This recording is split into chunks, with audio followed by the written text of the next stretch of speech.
खूब बज रहा डंका, सीजेपी को मारिए गोली। ये छात्र हैं, इन्होंने बेचारों ने अपने हक की लड़ाई लड़ी और उसके बाद आपको कल का सारा दिन पता है, गिरफ्तारियां होती रहीं, जबकि वादा किया गया था माननीय सीनियर अधिकारियों के द्वारा, जेपी नड्डा जी के द्वारा, कि जो प्रदर्शनकारी हैं उनके ऊपर जो एफआईआर हुई हैं वो वापस ले ली जाएंगी और परेशान नहीं किया जाएगा। लेकिन होता ये रहा पिछले 48 घंटों में कि गिरफ्तारियां होती रहीं। फेशियल डिटेक्शन वाली वहां वैन तैनात कर दी गई। भाई कह दिया गया हजारों उसके अंदर जो है दंगाई गए थे और क्रिमिनल गए थे। यही फेस डिटेक्शन वाला आप संसद के बाहर लगा दो, पता चल जाएगा कौन कौन क्रिमिनल हैं, रिकॉर्ड निकल के सामने आ जाएगा। नहीं, पॉइंट की बात है भाई, वो छात्र हैं, देश का भविष्य है। मोदी जी का ये रवैया बड़ा अजीब है। रात को 12 बजे दिन में आकर रील बना रहे हैं, फ्रेंड्स कह रहे हैं। अरे अगर आपकी ये जेनजी फ्रेंड है तो आप एक पीछे से पुलिस क्यों भेज रहे हैं?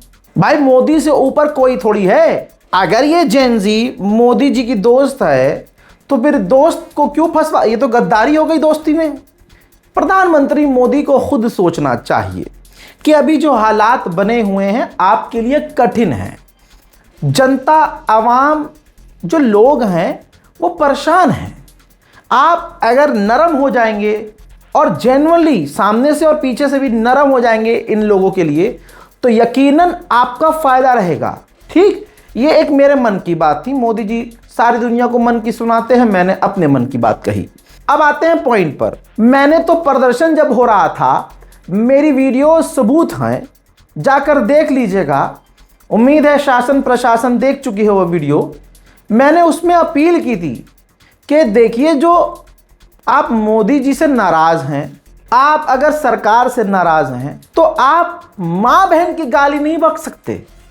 आज भी कह रहा हूं, आप माननीय प्रधानमंत्री, आपको 1000 शिकायत हैं, लेकिन आप गाली नहीं बक सकते।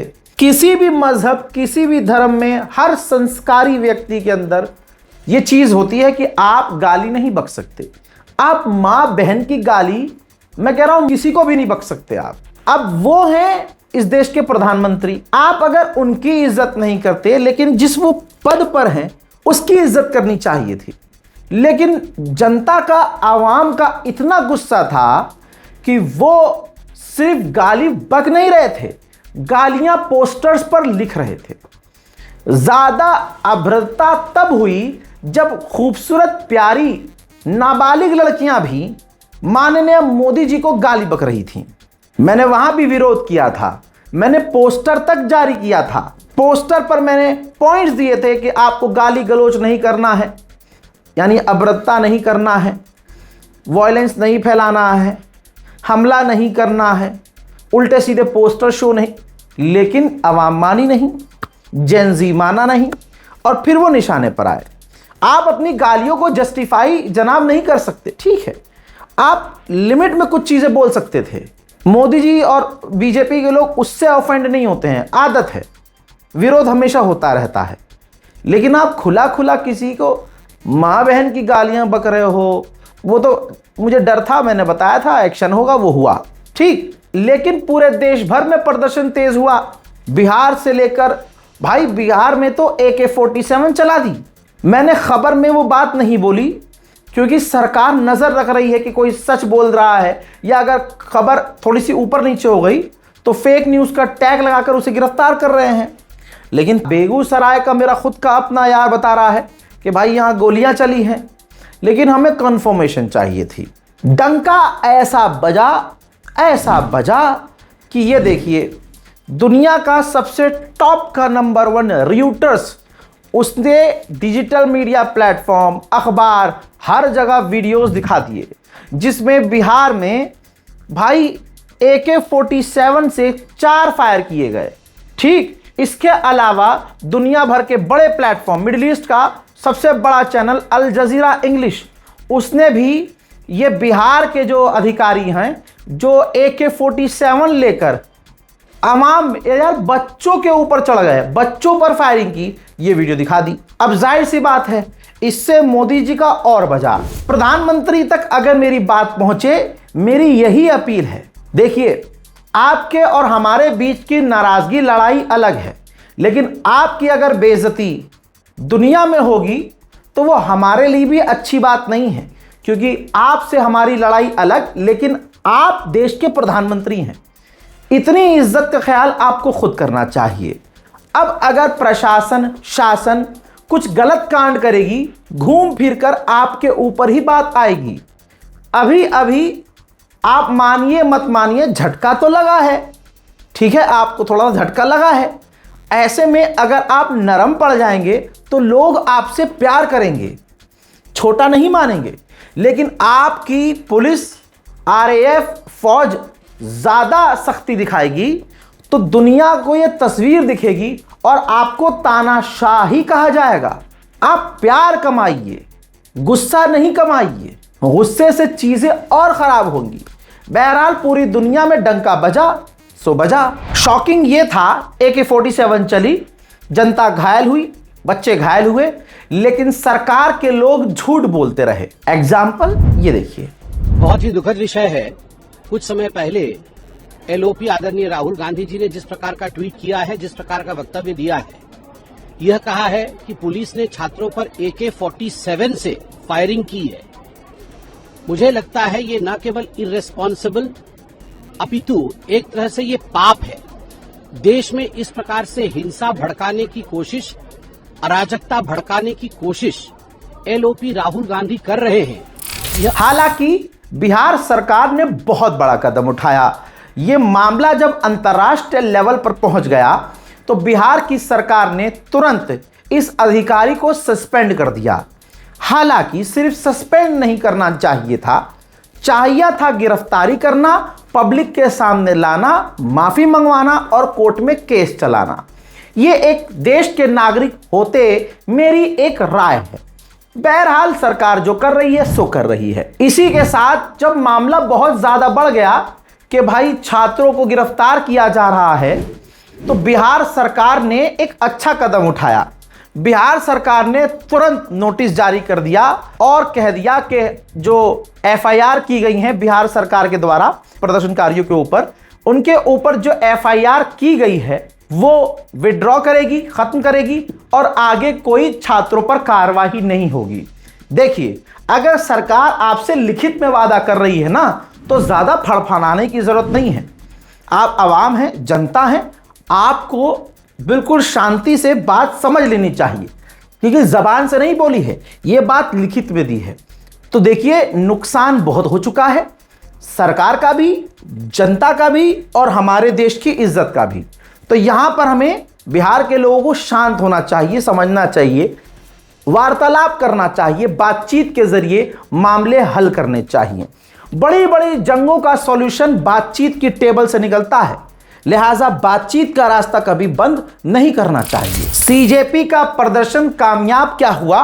देश में अलग अलग जगह अलग अलग पॉइंट पर प्रदर्शन होने लगे। हालांकि वो प्रदर्शन अपनी जगह सही है, क्योंकि इस प्रदर्शन में एक और प्रदर्शन का नाम जुड़ा, जौहर यूनिवर्सिटी। हजरात, तोड़ने की बात थी लेकिन सरकार बैकफुट पर आई है। हजरात, बड़ी खबर यह है, जौहर यूनिवर्सिटी पर अब बिल्डोजर नहीं चलेगा। मुरादाबाद के कमिश्नर ने रोक लगाई है। ठीक है, यह अच्छी बात है, लेकिन यह रोक कब तक की है? क्या सिर्फ मामला शांत होने तक की रोक है? कहना मेरे लिए सही नहीं है, लेकिन फिलहाल के लिए सरकार ने रोक लगाई है। यह एक बड़ी राहत की खबर है। जौहर यूनिवर्सिटी को बचाने के लिए लोग इकट्ठा हो रहे थे, स्टूडेंट्स इकट्ठा हो रहे थे। उसी में एक बच्ची, नाबालिग बच्ची आती है और कहती है कि मैं भविष्य, अपना फ्यूचर बचाने के लिए आई हूँ। मैं यहाँ पे प्रोटेस्ट के लिए आई हूँ, अपना फ्यूचर बचाने के लिए आई हूँ, क्योंकि आगे चल के मुझे भी इस यूनिवर्सिटी के अंदर पढ़ना है और अगर ये यूनिवर्सिटी टूट जाएगी तो मैं कहाँ पढ़ूँगी। जौहर यूनिवर्सिटी को राहत मिली, जैसे भी मिली। इधर E20 पर भड़के हुए हैं आम आदमी पार्टी, और आम लोग तो भड़की हुई है भाई।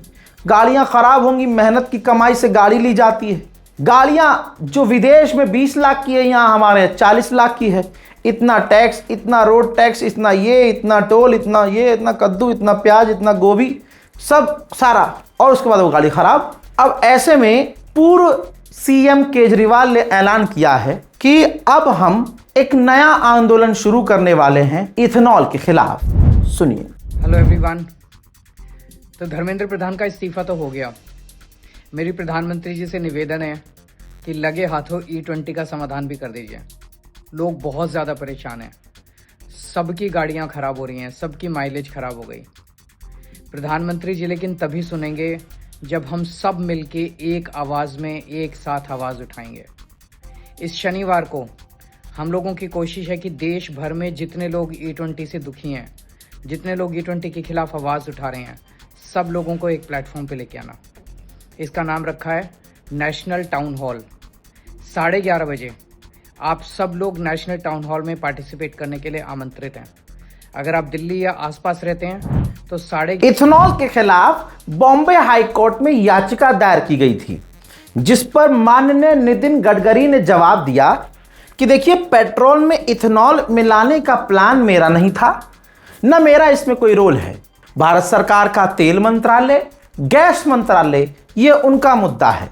इथेनॉल पर जो मैंने बातें बोली हैं, इथेनॉल के समर्थन में जो वीडियोस दिखाई जा रही हैं, जिसमें मैं बयान दे रहा हूं, वो मैं नहीं हूं, वो डीप फेक है, एडिट है। वाह नितिन गडकरी जी के लिए वाह। मैं इनका फैन था। जब अपने उत्तर प्रदेश की सड़कों पर मैं यह हाईवे पर जाता हूं तो भाई मेरी खुशी होती है कि चल ठीक है, थोड़ा टोल लग रहा है, थोड़ी बहुत एक आध जगह गड्ढा वड्ढा हो जाता तो इतना तो चलता ही है। 100% क्या ही परफेक्ट होगा। लेकिन जिस हिसाब से माननीय गडकरी साहब ने ये वाला झूठ बोला है ना, ये बर्दाश्त नहीं हुआ भाई मुझसे। अच्छा, बिहार में जो छात्रों को राहत मिली है उसमें बहुत अहम भूमिका ऐसा संगठन की है। आपकी स्क्रीन पर ये वो लड़की है जो हमेशा छात्रों के लिए सबसे आगे बोलती नजर आई है। निशाने पर ये बीजेपी के जो पसंदीदा लोग हैं उनके ये रहती है। इनका नाम है नेहा। आयसा के अध्यक्ष बिहार पटना में पहुंच गई और वहां जाकर प्रेस कॉन्फ्रेंस की, जिनकी इन प्रेस कॉन्फ्रेंस और तमाम चेतावनी के बाद बिहार सरकार बैकफुट पर आई थी। सुनिए। हमें जिन राज्यों की जानकारी है, जो आश्वासन हमें मिले थे, उसमें हमने स्पेसिफिकली ये बात की थी कि भाजपा और एनडीए शासित राज्यों में किसी भी तरीके की कार्रवाई प्रदर्शनकारियों के खिलाफ नहीं होनी चाहिए, अन्य राज्यों में भी नहीं होनी चाहिए। ये आश्वासन हमें मिला था कि नहीं होगी। उसके बावजूद भाजपा शासित, एनडीए शासित राज्यों में इस तरीके की कार्रवाई हो रही है और जिन राज्यों से हमें पक्की खबर मिली है, उन राज्यों का नाम मैंने आपके सामने रखा, जिसमें बिहार शामिल है, असम शामिल है, बंगाल शामिल है, मुंबई भी शामिल है। इन राज्यों में जो डिटेंशंस हुए हैं, अरेस्ट हुए हैं, उनके बारे में हमें जानकारी है और पक्की जानकारी है। हम उनके साथ लीगल लेवल पे। इसके बाद दूसरी तरफ राजधानी दिल्ली में सीजेपी के प्रवक्ता आशुतोष ने भी तुरंत एक प्रेस कॉन्फ्रेंस करी। उन्होंने बोला तो बहुत कुछ। उन्होंने साफ चेतावनी दी, देश के अलग अलग राज्यों में जिस तरह से छात्रों को गिरफ्तार किया जा रहा है, अगर उनको रिहा नहीं किया गया तो हमें प्रोटेस्ट दोबारा शुरू करना पड़ेगा। जितनी भी एफआईआर्स फाइल की गई हैं उन्हें विड्रॉ किया जाएगा।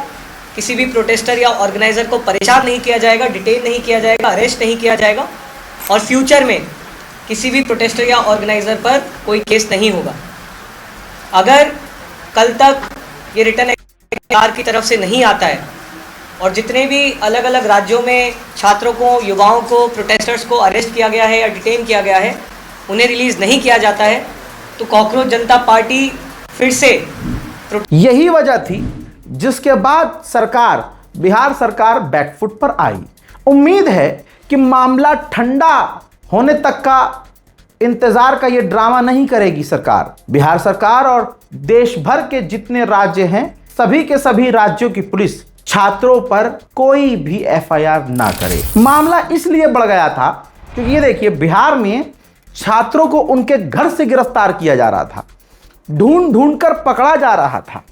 इसी वजह से देश का माहौल गरमाया। मैं ऑडियो नहीं दिखा रहा हूं, विजुअल दिखा रहा हूं माहौल बहुत खराब हो गया था। इन्हीं तमाम चीजों के बाद जब जनता गरमाई, विपक्ष के लोग चीखने लगे, तमाम जनता फिर से परेशान हुई। सरकार ने माहौल की गर्मी को समझा और फिर बिहार की सरकार ने कह दिया कि हम एफआईआर नहीं करेंगे आगे और ना छात्रों को हम जेल में डालेंगे, बल्कि जो एफआईआर है वो वापस ले लेंगे। विपक्ष की पार्टी कांग्रेस ने तो पूरी लीगल टीम बना ली। जी हां, उन्होंने ये पोस्टर जारी कर दिया और कहा है कि अगर छात्रों को गिरफ्तार किया जा रहा है और उनको किसी तरह की मदद की जरूरत है तो बीजेपी संघ, राइट विंग और उनकी पुलिस उत्पीड़न के खिलाफ आप अकेले मत समझना अपने आप। मिस कॉल कीजिए, इसको स्कैन कीजिए, हमारी लीगल टीम पूरी तरह से आपकी मदद करेगी। 9811867474 इस पर आप कॉल कीजिए, आपको सहायता, लीगल सहायता मिल जाएगी। हजरात, जब जुनैद भाई पर हमने नहीं बोला था तो जनता, हमारे मुसलमान आकर कमेंट कर रहे थे, रजा भाई आपने जुनैद भाई के लिए नहीं बोला। जहां फरहान यहिया पहुंच गया वहां रजा की जरूरत थोड़ी है, क्योंकि फरहान भाई और हम अलग नहीं हैं। लेकिन फिर भी आपने जब टोका तो मैंने कहा ले लेंगे भाई प्राइम टाइम में। जुनैद भाई को रोता हुआ फरहान भाई और दूसरे एंकर्स, यूट्यूबर्स ने खुद देखा, इंटरव्यू लिया। ऐसे बहुत सारे क्लिप चल रहे थे, दौड़ रहे थे, जिसमें फपक कर हमारे भाई रोते हुए दिख रहे हैं आंसुओं से। एक क्लिप में उनके वालिदे मोहतरम भी बुरी तरह से घबराए हुए और उखड़ी आवाज से बोलते हुए नजर आ रहे हैं। यहां तक कि जुनैद भाई ने यह भी एक क्लिप में कहा कि इतना अत्याचार हो रहा है कि मैं जीत के वक्त वहां था ही नहीं। ये उन्होंने खुद बताया कि हमें आंखों पर पट्टी बांधकर दूर ले गए थे, रात भर रखा, अधिकारियों ने पूछताछ की, फिर कहा छोड़ दो इन्हें, और हमें ले आके छोड़ा उत्तराखंड। ये शब्द हमारे नहीं हैं, जुनैद भाई के हैं। ये तमाम वीडियोस जो चली वो एआई नहीं थी, जुनैद भाई के वर्डिंग्स थे। लेकिन पीछे से 24 घंटे जब उनके लिए हमने और लोगों ने बोला, आप लोगों ने बोला, तो जुनैद भाई पलट गए। कुछ तो मजबूरियां रही होंगी, यूं कोई आदमी नहीं पलटता, हम समझते हैं जुनैद भाई। जुनैद भाई ने आकर हम सबको झूठा बना दिया और कह दिया कि जी अफवाह फैलाई जा रही है, मैं बिल्कुल सुरक्षित हूं, सेफ हूं, और कहा जा रहा है कि सीजेपी हमारे टच में है, उच्च जो टॉप के लीडर हमारे। भाई जुनैद भाई, आपके ही ये जुमले हैं, हमें कौन बताने वाला है हजरत कि आपको वो सपोर्ट नहीं कर रहे हैं। ठीक है, हम समझते हैं कि दबाव होगा कि आप इस तरह के बयान दे रहे हो, अभिजीत दीपके के खिलाफ या सीजेपी के टॉप लीडर के खिलाफ आपकी बातें चिपक रही हैं, आप ये बात मत बोलो वरना हम आपको लीगल सपोर्ट नहीं दे पाएंगे। किसी भी तरह से कोई दबाव आया होगा, लेकिन याद रखिएगा जुनैद भाई, जिस तरह से आपने अपने तुरंत बयान पलटकर सभी पत्रकारों को, आपने अपने समर्थकों को झूठा साबित किया है, आगे उम्मीद मत कीजिएगा कि कोई यूट्यूबर्स आपकी आवाज उठाने के लिए आगे आएगा। मैं भी तमाम यूट्यूबर्स, अपने सहयोगी साथियों को यही राय दूंगा, मत कीजिए सपोर्ट और मत बोलिए खिलाफ। ना हम खिलाफत में हैं, ना हम समर्थन में हैं, हम हैं चुप। देश में, दुनिया में और मुद्दे हैं, उस पर बोलेंगे। पता चला इनके समर्थन में हम बोल रहे हैं, चचा जान पीछे हो गए, चूतड़ पलट हमारे पड़ रहे हैं। गलती हो गई भाई, हम आज के बाद जुनैद भाई पे नहीं बोलेंगे। इनकलाब जिंदाबाद साथियों, कैसे हो आप सभी। जैसा कि मैंने सोशल मीडिया पर देखा, बहुत सारी अफवाहें हमारे विरुद्ध फैल रही हैं कि टॉप लीडरशिप हमारे साथ नहीं है और कुछ लोग हमारा साथ नहीं दे रहे हैं। तो प्लीज अफवाहों पर ध्यान न दें, मैं उन सब का खंडन करता हूं। और कुछ लोग हमारे विरुद्ध षड्यंत्र रचना चाहते हैं, मेरे और मेरे साथियों के विरुद्ध षड्यंत्र रचना चाहते हैं। तो सबसे पहले तो बहुत सारे लोगों के मैसेज आ रहे थे मेरे लिए, मेरे परिवार के लिए। तो मैं बिल्कुल स्वस्थ हूँ, अच्छा हूँ, और मेरे परिवार के लोग भी सब अच्छे हैं। तो सबकी प्रार्थनाएं मेरे साथ हैं। तो प्लीज प्लीज प्लीज अफवाहों पर ध्यान ना दें। सभी टॉप लीडरशिप मेरे साथ हैं, हम सब साथ हैं। मोमेंट को खराब करने का और उसको बदनाम करने का षड्यंत्र किया जा रहा है कुछ लोगों के द्वारा। उस षड्यंत्र में बात मैं अपने घर की कर रहा हूं, अपनी कौम की करता हूं, तो अपने मुसलमानों को, माँ बाप को, अपने बच्चों पर नजर रखने की जरूरत है। देश के हालात आपके साथ नहीं है। कब क्या हो, आपके पैरों के नीचे चूंटी भी आएगी तो आपको कातिल कहा जाएगा। वो मार दे हाथी तब भी हंसकर छोड़ दिया जाएगा। अरे यार क्या बढ़िया डायलॉग है, इसको लिख के कहीं चिपका मत देना भाई, नॉर्मली बोला है, मैच हो गई लाइन। भाई साहब ये बात इसलिए कह रहा हूं कि अपने बच्चों पर मुसलमान नजर रखें क्योंकि हालात खराब है। बरेली का एक मामला है, एक अरमान नाम के लड़के ने, जिसकी उम्र सिर्फ 19 साल है, उसने एक किराना कारोबारी सियाराम को चाकू से गोदकर मार दिया। सियाराम अरमान को नहीं जानता था, ना उनकी जान पहचान थी, ना वो पहले से एक दूसरे को जानते थे। अरमान को गिरफ्तार किया गया, जुर्म कबूल किया उसने, तो उसने कहा कि मुझे किसी ना किसी का कत्ल करना था। सियाराम सामने आ गया तो मैंने उसे मार दिया। अरमान को अपने ऊपर किसी ऊपरी साए होने का एहसास होता था। पुलिस इन्वेस्टिगेशन में पता चला है बाद में कि अरमान सूखे नशे का आदी था। अरमान के पिता को भी सबूत छुपाने के जुर्म में गिरफ्तार किया गया है। सत्यम पंडित एक सरकारी गुंडा, 4 दिन हो चुका है, वीडियोज उसके वायरल हो रही है। जो पुलिस मुसलमान कोई फेक अकाउंट से हिंदुओं के खिलाफ बयान दे दे तो पुलिस 7वें आसमान पे जाकर नीचे देखकर पकड़ कर ले आती है। 4 दिन के बाद भी सत्यम पंडित को गिरफ्तार इसलिए नहीं कर पाई क्योंकि सत्यम पंडित बीजेपी के नेताओं का करीबी है। लेकिन वीडियोस इतने वायरल हुए तब प्रशासन का एक इत्तू सा बयान आया है, सुनिए, और बयान के बाद आप खुद देखिएगा कार्रवाई कहां होती है। सर एक तथाकथित हिंदूवादी खुद को बताने वाला एक युवक का वीडियो वायरल हो रहा है। वो ये कह रहा है कि जो मुस्लिम अधिकारी हैं उनको कांवड़ यात्रा से हटाया जाए और इस तरह के एक असामाजिक जो तत्व है उसके खिलाफ कई मुकदमे भी दर्ज हैं, हिस्ट्री शीटर है, तो पब्लिक न्यूसेंस क्रिएट करा। क्या पुलिस को इस मामले में कार्रवाई करने जा रही है क्या? देखिए, पुलिस के पास ये वीडियो अभी संज्ञान में आया है जो सोशल मीडिया पे वायरल है। पुलिस के द्वारा वीडियो की जांच की जा रही है, उसमें जो कंटेंट उसके द्वारा कहे गए हैं उसकी भी जांच की जा रही है और सभी तथ्यों की गंभीरता से जानकारी करके इसमें जो भी विधिक कार्रवाई है वो पुलिस के द्वारा संपन्न की जाए। अगर आप सीपी में जाएंगे अब तो देखिए, ये जो बीजेपी के गुंडे हैं, पहले इनकी हिम्मत नहीं थी, कोशिश खूब करी थी भीड़ के अंदर भेजने की, और ये जो गुंडा बनते हैं इनकी हिम्मत नहीं थी कि उस वक्त पिट जाते। लाखों की तादाद में वहां जेनजी थे। तो अब जब प्रदर्शन खत्म हो गया, जेनजी वहां से चले गए, प्रदर्शन का नामो निशान, दीवार पर नारों को भी मिटा दिया गया, तब हिंदू जागा, सो कॉल्ड हिंदू, ये बीजेपी वाला हिंदू, और ये वहां गए। अब ये तस्वीर देखिए, मैं दिखा नहीं सकता हूं, मारम पीटी की है।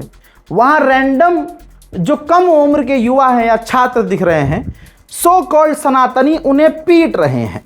सत्यम पंडित के बाद अब ऋषिकेश शुक्ला जैसे भगवादारी गुंडे अब नंगा नाच कर रहे हैं। मिल्टन हाउस में एक छात्र को बेरहमी से पीटकर वीडियो बनाया और इंस्टाग्राम पर मोदी का अपमान नहीं सहेगा हिंदुस्तान लिखकर शेयर किया गया। यह मोदी जी का दोगला रवैया है कि सामने से रील बनाकर वो जेन जी को कह रहे हैं फ्रेंड्स, और अपने ही फ्रेंड्स को गुंडों से पिटवा रहे हैं। सीपी में ऐसा आतंक है, अब इनकी AK-47 कहां चली गई? अब वो लड़कियों के पिछवाड़े पे लाठी, बच्चों के सरों को फोड़ने वाली लाठी कहां गई दिल्ली पुलिस की नहीं पता। अब दिल्ली पुलिस वहां है ही नहीं। एक और वीडियो है जिसमें एक छात्र का सर फोड़ दिया गया इन्हीं गुंडों के द्वारा। यहां तक कि एक बच्ची के साथ गंदगी और बहुत अभद्रता, बदतमीजी की गई। दिल्ली पुलिस लापता हो गई। सोशल मीडिया के जरिए जिन जिन क्रिएटर्स ने मोदी के खिलाफ कुछ पोस्ट किया था प्रदर्शन में, उन अकाउंट्स को डिलीट किया जा रहा है, उन अकाउंट्स को बैन किया जा रहा है, उन वीडियो के जरिए उन पर केस किया जा रहा है। इन्हीं तमाम चीजों की वजह से भारत का पूरी दुनिया में और अपमान हो रहा है। फिलहाल के नेशनल प्राइम टाइम में इतना ही। यही रिक्वेस्ट है छात्रों से भी कि अगर आपको सरकार या किसी से कोई तकलीफ है तो आप विरोध कर सकते हैं, लेकिन आप मोदी जी को मां बहन की गालियां बकने से गुरेज कीजिए। मुसलमान लड़के लड़कियां जो उछल उछल कर इस प्रदर्शन में पहुंच रहे थे, सुकून की सांस आप मत लेना, क्योंकि आप हमेशा निशाने पर रहेंगे। फिलहाल के लिए इस रिपोर्ट में इतना ही। जय हिंद।